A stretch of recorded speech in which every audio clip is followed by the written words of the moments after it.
ঈদ মুবারক। শিক্ষার্থীরা, আজকে revenue রিকগনিশনের instalment সিস্টেমের শেষ ক্লাস। আজকে যে সমস্যাগুলো ছিল আমি বিস্তারিত আলোচনা করে এই অংশটা শেষ করব। পরের ক্লাসে আমি লং টার্ম কন্ট্রাক্টে যাব। তো শিক্ষার্থীরা দেখো, যে অঙ্কগুলোর মাধ্যমে আমি আজকে শেষ করব।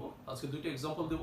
প্রথম এক্সাম্পল, যতটুকু তোমাদের আগে বলেছিলাম ততটুকু দেখবেই, তার সাথে নতুন কি হলো বা নতুন কি দেখা দিল তা আমি বিস্তারিত আলোচনা করব।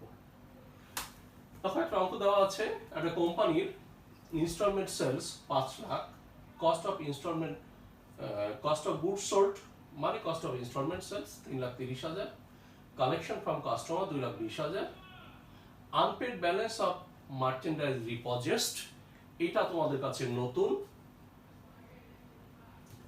Estimated value of repossessed merchandise repossessed, এটাও নতুন। অর্থাৎ এর আগে যা দেখেছিলা এই দুটো জিনিস নতুন। এই নিয়ে আমি বিস্তারিত আলোচনা করব। আমরা রিকোয়ারমেন্ট দেখে নিই। Prepare journal entries at the end of 2019 to record in the books of Turya incorporation, এটা কোম্পানির নাম, দ্য সামারাইজ ডাটা অ্যাবাভ। এইগুলোর জন্য চাবেদা দিতে বলছে, জার্নাল দিতে বলছে। আমরা জার্নাল সম্পর্কে কি জানতাম? আমরা জানতাম সেলসের জার্নাল ছিল, কস্ট অফ ইনস্টলমেন্ট সেলসের জার্নাল ছিল, ক্যাশ কালেকশনের জার্নাল ছিল, ডেফার্ড গ্রস প্রফিট জার্নাল ছিল, রিয়েলাইজ গ্রস প্রফিট জার্নাল ছিল, ইনকাম সামারি জার্নাল ছিল। মোট জার্নাল ছিল 6টা। আমরা দেখি সেই জার্নালগুলো ঠিক আছে কিনা। প্রথমে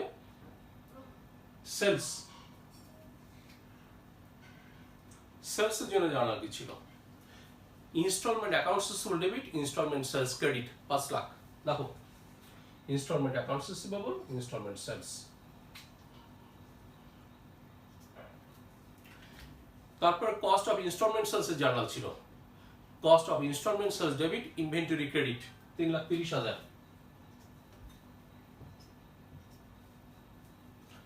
এরপরে কালেকশনের জন্য জার্নাল ছিল, collection, cash debit, instalment accounts receivable credit 2 lakh. এরপর ডেফার্ড গ্রস প্রফিটের জার্নাল ছিল। আমরা জানি সেলস থেকে কস্ট অফ ইনস্টলমেন্ট সেলস বাদ দিলে ডেফার্ড গ্রস প্রফিট হয়। Instalment sales debit, cost of instalment sales credit, পার্থক্যটুকুই ডেফার্ড গ্রস প্রফিট। শেষ।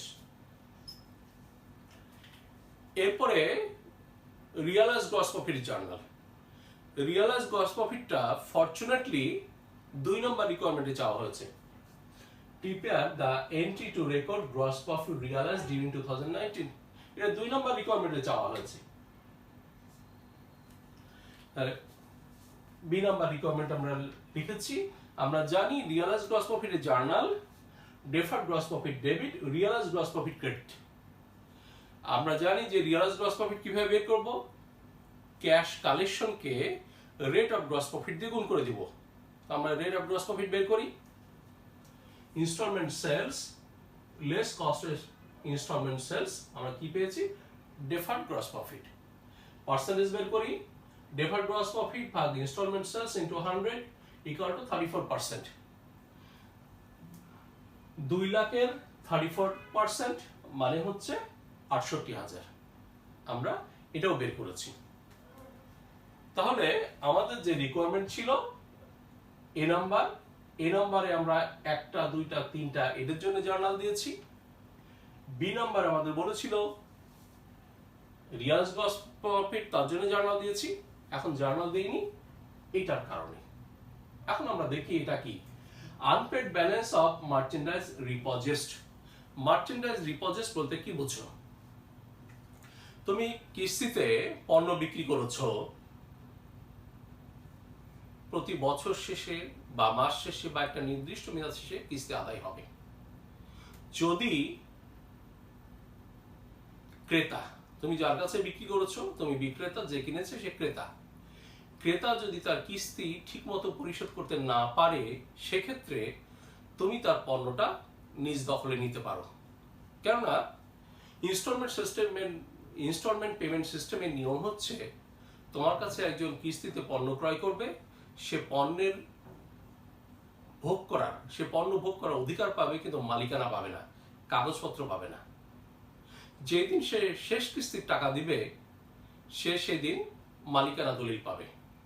অর্থাৎ যতদিন পর্যন্ত শেষ কিস্তি প্রদান না করছে, ততদিন মালিকানা দলিল তোমার হাতেই থাকবে।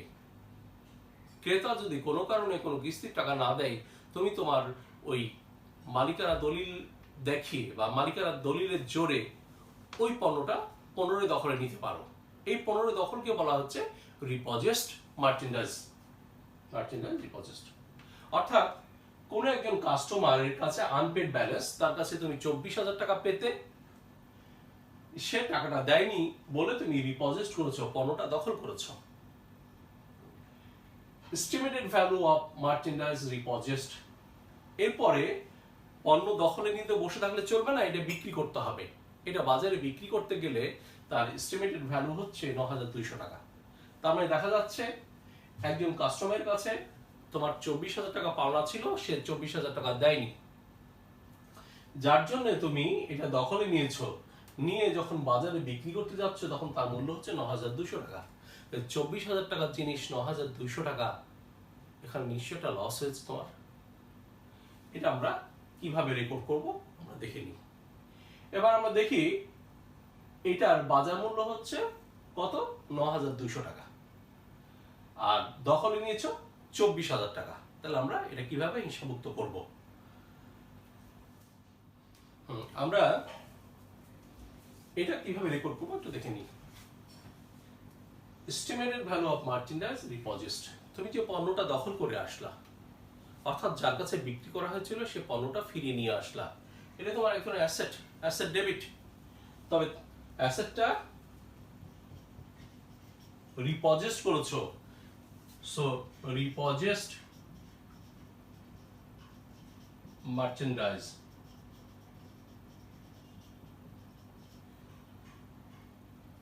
$9,200। একজন কাস্টমারের কাছে 24,000 টাকা পাওয়া যেত, সে টাকা দিচ্ছে না বলে তুমি পণ্যটা, অর্থাৎ তোমার বিক্রয়কৃত দ্রব্যটি দখল করে এনেছো। এখন কি এর কাছে টাকা আদায় করা সম্ভব হবে? অ্যাকাউন্টস রিসিভেবল আর তোমাকে টাকা দেবে? নিশ্চয় দেবে না। তাহলে এটা হিসাব থেকে বাদ দিতে হবে। অ্যাকাউন্টস রিসিভেবল ডেবিট, এটা বাদ দিলে credit. Installment accounts receivable credit. খেয়াল করো, তার কাছে 24,000 টাকা পাওয়া যেত, এই পণ্যটা দখলের পর তার বাজার মূল্য মাত্র 9,200 টাকা। তাহলে মনে হচ্ছে না আপাত দৃষ্টিতে লস হয়েছে? 24,000 থেকে 9,200 বাদ দিলে লস হচ্ছে কত? আমরা দেখতে পাচ্ছি লস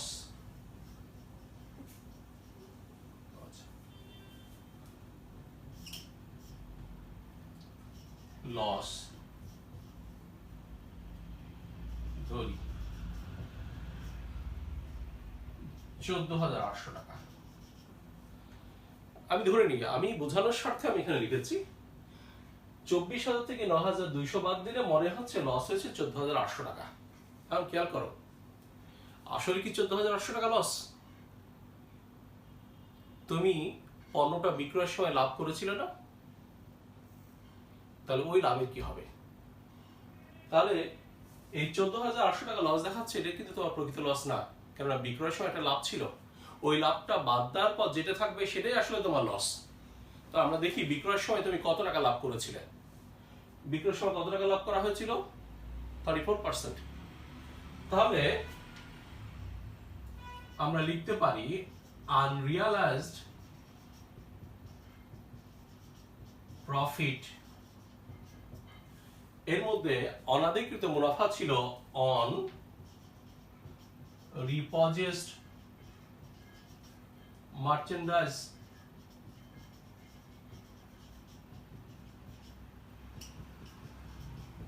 24,000 টাকার 34%। Equal to 8,160। অর্থাৎ পণ্যটা যখন তুমি বিক্রি করেছিলা তখন ওই বিক্রয়ের মধ্যে 24,000 টাকার মধ্যে তোমার লাভের পরিমাণ ছিল 8,160 টাকা।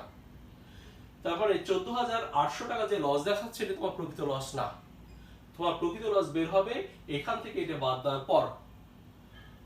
তাহলে যে প্রফিটটা আনরিয়ালাইজ ছিল, অর্থাৎ যে প্রফিটটা এখনো হাতে আসেনি, সেটাকে আমরা বাদ দেব।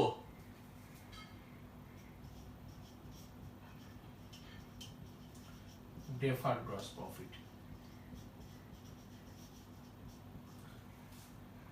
8,160। তুমি দেনাদার কাছে পেতে 24,000 টাকা, এই 24,000 মধ্যে তোমার লাভের পরিমাণ ছিল 8,100 টাকা, 160 টাকা। তারপরে পণ্যটা তুমি বাজারে বিক্রি করতে পারবে 9,200 টাকা, তাহলে তোমার প্রকৃত লসের পরিমাণ কত?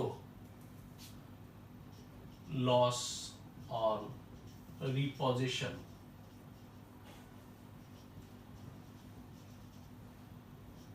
24,000 মাইনাস 9,200 মাইনাস 8,160 ইকুয়াল টু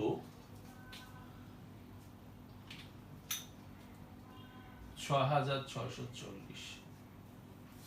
অর্থাৎ তোমার লস কিন্তু 14,800 টাকা হয়নি, লস হয়েছে কত? 6,640।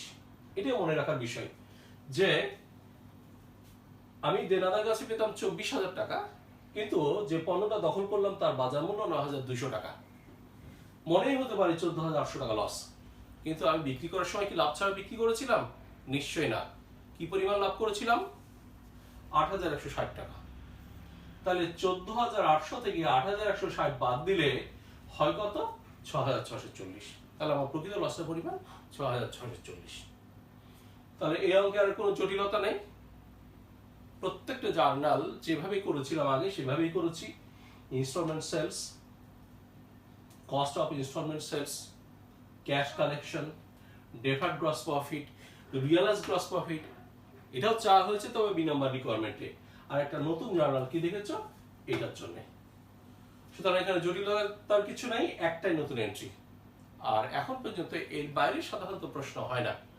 আমি এখন শেষ উদাহরণে যাব, তার জন্য অপেক্ষা করো। শিক্ষার্থীরা, ইনস্টলমেন্ট মেথডে এটা আমার লাস্ট এক্সাম্পল।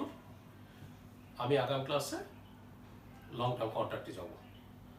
সুতরাং তোমরা খেয়াল রাখবে, লং টার্ম কন্ট্রাক্ট আমি এর আগে ক্লাসেও শিখাইনি, এখানে প্রথম শিখাবো। সুতরাং আগামী ক্লাসের জন্য অ্যাটেন্টিভ থাকবে, মনোযোগী থাকবে। আগামী ক্লাস কখন শুরু হচ্ছে? যাক, আজকে আমি লাস্ট এক্সাম্পলটা দিয়ে নিই। একটা কোম্পানির ইনস্টলমেন্ট সেলস দেওয়া আছে, কস্ট অফ ইনস্টলমেন্ট সেলস দেওয়া আছে, গ্রস প্রফিট দেওয়া আছে। আগে এটা আমরা বিয়োগ করে বের করতাম, এখন দেওয়া আছে, তাহলে সহজ হয়ে গেছে। আর কয়েক বছরের কালেকশন দেওয়া আছে। 1 নম্বর এবং 2 নম্বর এক্সাম্পলের সাথে বেসিক্যালি এর কোনো পার্থক্যই নাই। আসলে এটা 3 বছরের অঙ্ক দেওয়া হয়েছে, পার্থক্য এটাই। 1 নম্বর এবং 2 নম্বর অঙ্কে 2 বছর ছিল, এখন 1, 2, 3 বছর দেওয়া হয়েছে, আর কোনো পার্থক্য নেই। বলা আছে compute the realized gross profit for each year. প্রত্যেক বছরের রিয়ালাইজড গ্রস প্রফিট বের করো। আমরা জানি এই কালেকশনকে রেট অফ গ্রস প্রফিট দ্বারা গুণ করলেই রিয়ালাইজড গ্রস প্রফিট পাওয়া যায়। এটা আগে জেনে এসেছি, আমি আবার বলছি, collection into rate of gross profit. আমরা রেট অফ গ্রস প্রফিট বের করে নিই। এই যে গ্রস প্রফিট দেওয়া আছে, আমরা জানি রেট অফ গ্রস প্রফিট সমান গ্রস প্রফিট ভাগ ইনস্টলমেন্ট সেলস ইনটু 100। 1 লাখ ভাগ 2.5 লাখ ইনটু 100 40%। 96,200 ভাগ 2,60,000 ইনটু 100 37%। 98,000 ভাগ 2,80,000 ইনটু 100 35%। অর্থাৎ রেট অফ গ্রস প্রফিট আমরা পেয়ে গেছি, খুব সহজ। এখন এই পার্সেন্টেজ দ্বারা এদেরকে আমরা গুণ করব। গুণ করলে আমরা কি পেয়ে যাব? রিয়ালাইজড গ্রস প্রফিট পেয়ে যাব। দেখি,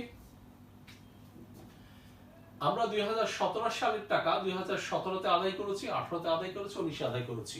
অর্থাৎ আমরা যে বছরে আদায় করব সে বছরেই আমাদের প্রফিটটা রিয়ালাইজ হবে। 2017 টাকা 17 আদায় করবো তাহলে 17তে লিখবো, 2017 টাকা 18তে আদায় করেছি তাহলে 18তে লিখবো, 19-এ পেয়েছে 19-এ লিখবো। From 2017 sales, computation of realized gross profit 2017 সালের সেলস এর কালেকশন,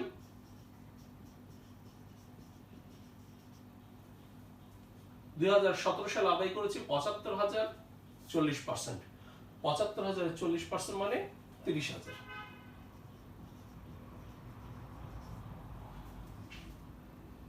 2018 সালে 1 লাখ কালেকশন করেছি, 1 লাখের 40% মানে 40,000।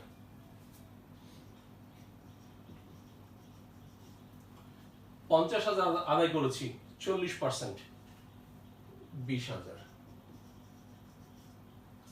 অনুরূপভাবে 2018 টাকা 2018 সালে সেল করেছো, নিশ্চয়ই 2017তে পেতে পারো না। তুমি 18 সালে বিক্রি করবা, 17 সালে নিশ্চয়ই কেউ তোমাকে টাকা দিবে না। 2018 টাকা 2018 পাবো, 19-এ পাবো, পরে পেলে ইনফরমেশন তাহলে 20-এ পেতে পারি, কিন্তু 2017তে কোনোভাবেই সম্ভব না। From 2018 sales collection,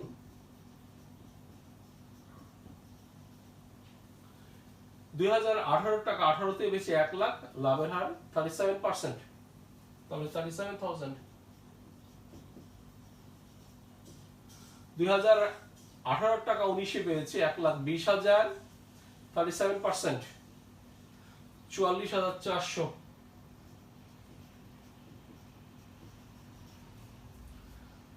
From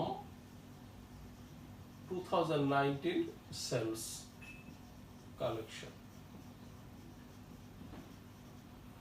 2019 সালে সেলের টাকা 2019 সালে পেয়েছি কত, 1,10,000, হার কত, 35%, 1,10,000-এর 35% মানে 38,500 টাকা।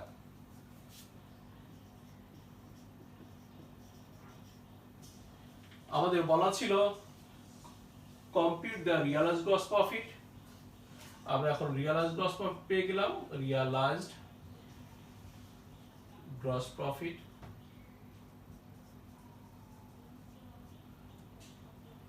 $30,000, 77,000,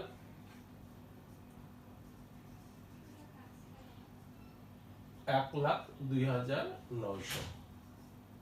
ঠিক আছে, তাহলে আমাদের বলা ছিল compute the realized gross profit for each year, each year মানে প্রত্যেক বছরের, অর্থাৎ 3 বছর দেওয়া আছে 3 বছরের। 2017 সালে 30,000, 18 সালে 77,000, 19 সালের 1,02,900। তো এটা আমরা আগেও করেছি, এখনো করলাম। আমি বলছি আগের উদাহরণগুলোতে 2 বছর ছিল, এখন 3 বছর। এরপর বলা আছে prepare journal entry for 2019 on installment sales method of accounting. আমরা ইনস্টলমেন্ট সেলসে করছি, 2019 সালে জার্নাল এন্ট্রি করতে বলা হচ্ছে। আমরা জানি জার্নাল এন্ট্রি 6টা, সেলসের জন্য একটা, কস্ট অফ সেলসের জন্য একটা, 2টা হলো, 3 নম্বর জার্নাল কালেকশনের জন্য, 4 নম্বর জার্নাল গ্রস প্রফিট জন্য, 5 নম্বর রিয়েলাইজড গ্রস প্রফিট জন্য, 6 নম্বর ক্লোজ এন্ট্রি। এই তো প্রথমে সেলসের জার্নাল। আমরা জানি সেলসের journal instalment accounts receivable debit, instalment sales credit. আমাদের 2019 সালে জার্নাল করতে বলেছে, 19। আমরা এই ঘরটা দেখব। সেলস কত, 2,80,000,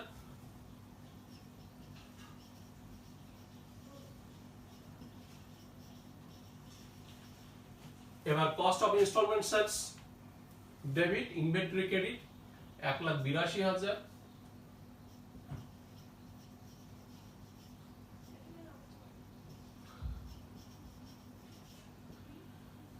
এবার কালেকশনের যাবে না, cash debit, accounts receivable credit. এখন খেয়াল রাখতে হবে অ্যাকাউন্টস রিসিভেবল কিন্তু আমাদের 1 বছর হয়নি, আমরা 3 বছরের টাকা আদায় করেছি। এই জন্য আমরা অ্যাকাউন্টস রিসিভেবল 1 বছর না 3 বছর লিখবো। আমরা ঠিক পদ লিখে নিই, ইনস্টলমেন্ট অ্যাকাউন্টস রিসিভেবল। আমরা 2019 সালে 2017 টাকা পেয়েছি, 2017 installment accounts receivable, 2018 installment accounts receivable, 2019। আমরা কিন্তু 3 বছরের টাকা পেয়েছি। 17 বাবদ আমরা টাকা পেয়েছি 50,000, 18 বাবদ পেয়েছি 1,20,000, 19 বাবদ পেয়েছি 1,10,000। তাহলে টোটাল আমরা টাকা আদায় করেছি 2,80,000। এরপরে যাবে দা ডেফার্ড গ্রস প্রফিট, এটা আমরা জানি, প্রশ্নে দেওয়া আছে। Installment sales 2,80,000, cost of instalment sales 1,82,000, deferred gross profit 98,000।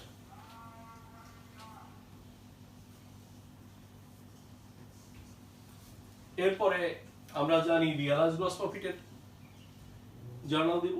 Realise gross প্রফিটের জার্নাল কি? Deferred gross profit debit, realize gross profit credit. কিন্তু আমরা 3 বছরের ডেফার্ড, 1 বছরের রিয়ালাইজ রয়েছে। এটা 2017, এটা 18, এটা 19। সুতরাং আমরা লিখবো deferred gross profit 2017, deferred gross profit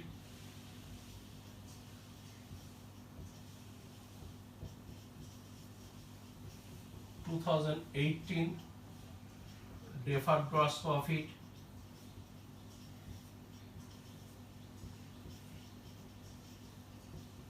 2019, তারপরে রিয়ালাইজ গ্রস প্রফিট। আমরা দেখতে পাচ্ছি এটা 20,000, পরেরটা 44,400,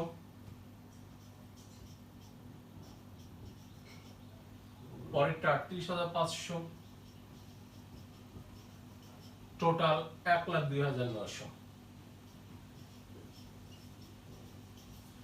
আর এই জার্নালটা তো দেখে দেখে করব, জাস্ট এটাই বসিয়ে দিব, 1,02,900, 1,02,900। তো শিক্ষার্থীরা, রেভিনিউ রিকগনিশনের ইনস্টলমেন্ট সিস্টেমে এটাই শেষ। তোমরা ঠিকমতো স্টাডি করলে ফাইনাল পরীক্ষায় ইনশাআল্লাহ এর মধ্যে কমন পেয়ে যাবে। তবে মনোযোগ দিয়ে স্টাডি করতে হবে। কোনো রকম কোনো সন্দেহ থাকলে বা কোনো রকম কোনো বোঝার অসুবিধা থাকলে তোমরা কলেজে যোগাযোগ করবে বা আমার নাম্বারে ফোন দিয়েও জেনে নিতে পারো কি সমস্যা আছে। তবে আমি আশা করছি এই 4টে উদাহরণই তোমাদের পুরা সিলেবাসটাকে, অর্থাৎ ইনস্টলমেন্ট মেথডটাকে কভার করে দিবে। আজকের মতো আল্লাহ হাফেজ, পরের ক্লাসের জন্য অপেক্ষা করো।